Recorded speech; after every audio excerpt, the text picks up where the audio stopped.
Bentonville, Arkansas, and for those of you who don't know the significance of the town, look over my shoulder there. You'll see the Walton's Five and Dime store, and if that name sounds familiar, Walton, of course, it's because of Sam Walton of Walmart, so this is where it all started. First of all, I would like to point out that this is in no way a sponsored video, okay? Nobody's paying us to say what we're about to say. We're not receiving any money from any corporate entity, and I feel like I feel like that's important because we're about to talk about in a positive way and endorse a major corporation in the United States, one that sometimes is not thought of in the highest light. Sometimes people look down at this particular store and their shoppers, but we love Walmart. We think it's fantastic. It changed the world. It was an amazing thing, and Walmart has done so much that people don't even know about, and it all started in this tiny little five and dime store in Bentonville, Arkansas. What do you think of Walmart? So, like most people, I remember when they were much smaller stores, not these super huge, enormous Walmarts that they are today. And then when I was in my leadership class in college, I had this wonderful professor, the late Dr. Gary Hughes, who would tell us about all different people in the world of leadership, including a wonderful video and information on Sam Walton and how he changed the world. You know, people don't think about it. It used to be the general stores where you would go and pick up an item. I remember my grandmother describing what it used to be like to go to the grocery store. And you know, today it's completely different, and it's largely due to him. You know, he did things like change production. He took away things like boxes on deodorant that were completely unnecessary. He changed how shipping was done, and he did this to help the American family, to make things more affordable. So for those of you who don't like capitalism, who think that there's something evil behind the Walmart industry, but it didn't start that way, and it's pretty cool how things evolved over time.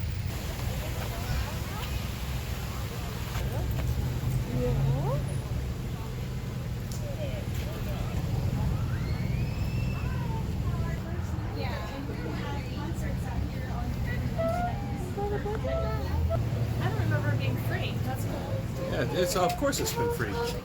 No.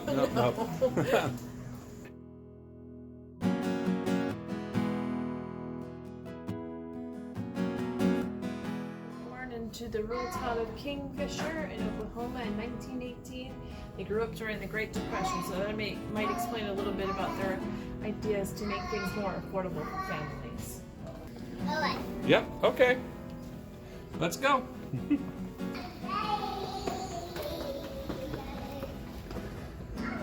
That's pretty awesome. She's excited about Walmart.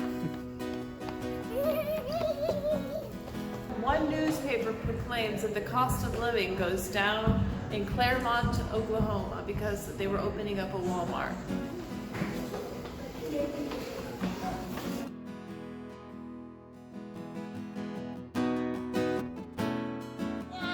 What are you doing?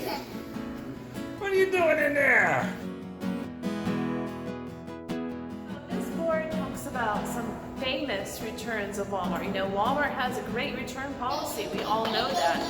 This is from Walmart.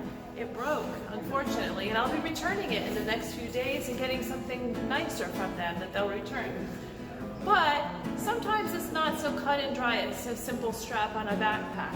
Sometimes somebody might return a hand mixer because it is possessed. They think it's possessed.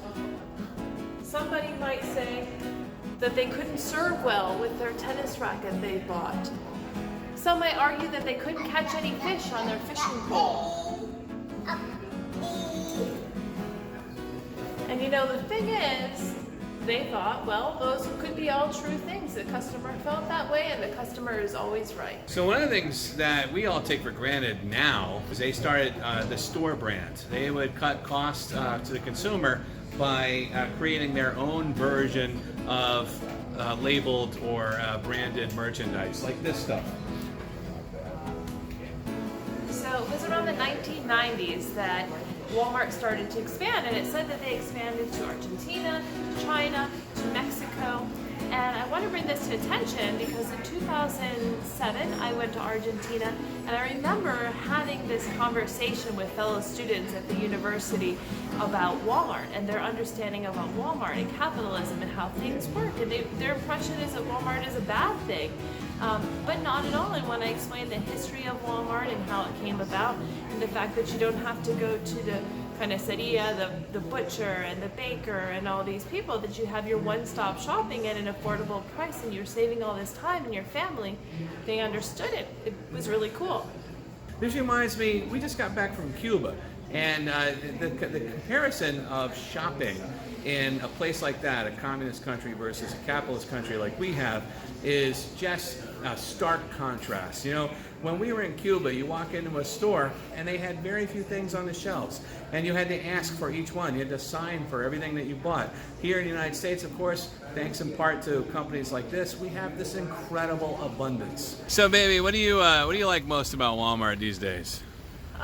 Well, I have a kid, so I like that she can do things like try a bicycle in the store, or apparently on the street corner in the middle of the store. I like that we can return things that don't work. I like that things are affordable, and I like knowing how it all started. So Walmart's not my favorite store in the world, but I'll admit I really love saving money, and you can't beat it. You can't beat the fact that it's everywhere in the United States, everywhere you need, and it's so super convenient. Everything you need, one roof. I love that. Thank you, Sam.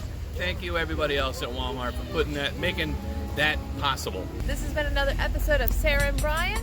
Thanks for watching.